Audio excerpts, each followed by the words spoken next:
RC Beats. Hayal kurup şirin şirin her gün eləyəsən fikrin, senden uzaklarda birin qəlbdə yaşatmaq necə şeydir, qəlbdə yaşatmaq necə şeydir.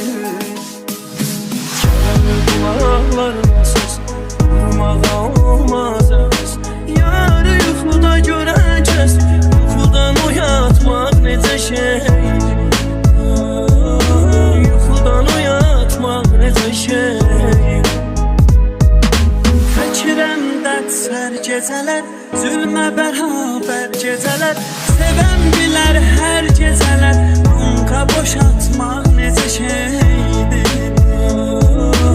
runqa boşaltmaq necə şeydir.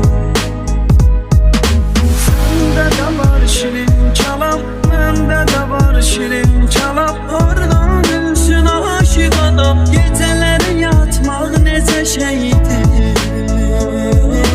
gecələri yatmaq necə şeydir.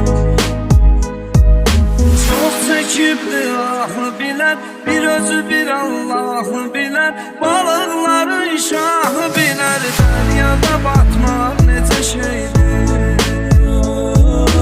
dəryada batmaq necə şeydir.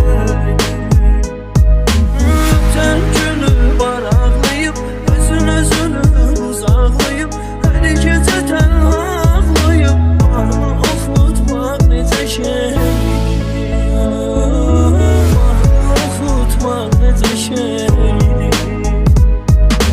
Ürəyim onun üçün darıxıb, həsrəti axırma çıxıb, sevgilinin gözünə baxıb, əlimdən tutmaq necə şeydir, dərdi unutmaq necə şeydir.